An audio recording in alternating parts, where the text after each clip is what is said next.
Listen, listen, I don't know how you feel about your 2024 year, but I'm guessing you could have done better.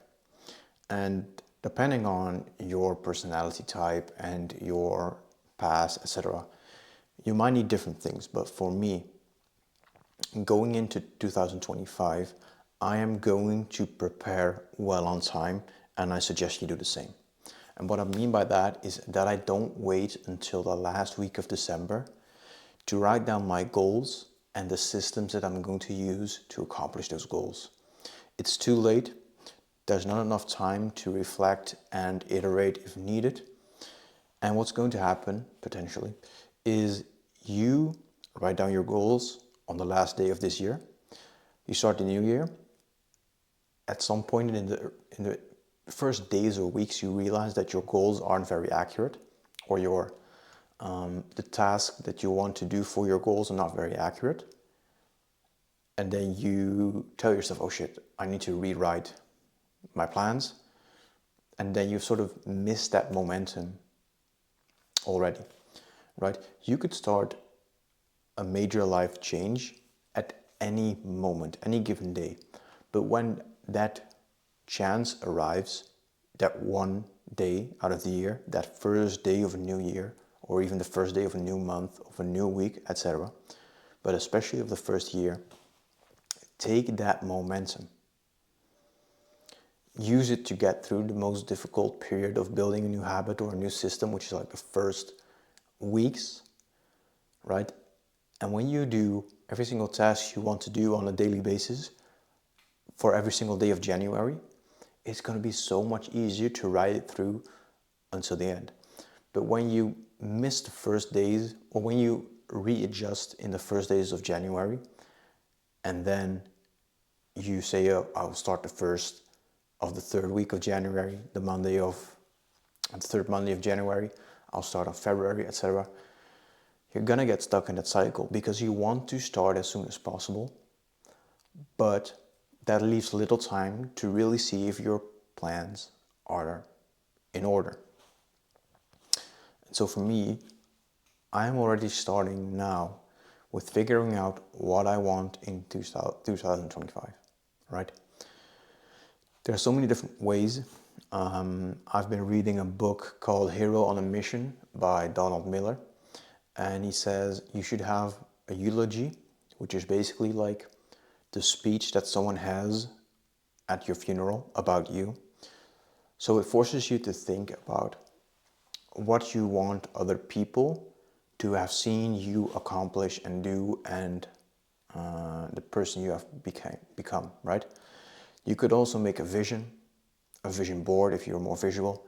You could make an anti-vision, but you need like that main thing, a personal mission statement. If you've read 7 Habits of Highly Effective People, right, you need some sort of base.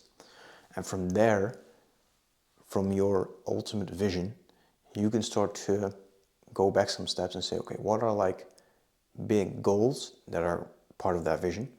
What are the milestones within those goals? And in that daily, or rather, in that plan of the goals you want to accomplish, you have daily tasks you need to do. And in the book, he actually suggests you write down daily sacrifices as well. So things you're going to sacrifice on a daily basis in order to make your dream happen. And what I'm going to do is I'm going to go over that every single morning. If you have been following me for a bit, you know I do this NoFap challenge where I don't masturbate to pornography or watch pornography at all, starting the 1st of November, and I'm still doing it, and it's been very easy because the reason that I relapsed before and started again fresh in November is that I want to do this along with other guys that are also doing the same. And the reason for that is that I want to help people quit. And so I figured, why don't I do what I'm going to recommend people to do, which is to have a NoFap journal with a list of reasons why, a predetermined urge response, a daily journal template, and a relapse report template. And I've been doing daily journaling. I haven't missed a day, so it's been the first 12 days of November so far. And I haven't had any trouble with avoiding this bad habit. It's been going very easy. And so I'm going to use this daily practice for a lot more. I started also using this alchemy of self-document, which is something that was created by Sam Ovens, an entrepreneur. And he basically has a document where he has certain affirmations, certain explanations of how your beliefs shape your reality, a vision board, an identity that he aspires to, goals, etc. And he goes over it every single morning, or at least he used to. That is tremendous. That is very powerful, right? Daily, especially in the morning, journaling, not journaling in the way that you brain dump or whatever, but journaling as a way of setting your intentions, right? If you've read Reality Transurfing, you know that basically, as long as you remind yourself of your intention and you don't stress too much or place too much importance on certain goals, you'll get there, right? Life doesn't have to be so difficult, but that's why Nietzsche said the greatest form of human stupidity is forgetting what we're trying to accomplish. So many of us get caught up in the day-to-day activities that we forget what we are intending. We forget our intentions. So that's why this daily journaling practice is something that I'm going to do in 2025 for more than just one bad habit, but potentially for every single bad habit that I still feel has a chance to get a hold of me, but also for every single good habit and practice that I want to do structurally. I'm just going to write it down every single morning. But in order for me to find out what those crucial tasks are, you need to know what your real goal is. And if you want to know your goal for 2025, you probably need to find out your vision for your, at least the next decade, right? So I have a sort of 10-year vision. What do I want to accomplish in the next 10 years? Where do I want to be at the end of it? Boil that down into, let's say, 5-year goals or 3-year goals, 2-year goals, 1-year goal, whatever you want. Goals by a certain age, right? If you're 26 now, you might have a goal for when you're 30, whatever. Keep making it smaller. Have a goal for 2025. Even do it for this year as well. Have a goal for what you want to accomplish by the end of 2024. Always don't use more than like 3 goals. So I have 3 goals and have one of them be, I will have a carefully thought out, iterated, well constructed and clear goal or list of goals and list of actions to accomplish those goals for 2025, right? Have it be your goal for this year to figure that out. And then add like 2 small goals to it because you only have 7 weeks in this year. And make sure you have goals and clear activities, actions that you need to do to achieve those goals by or for the new year.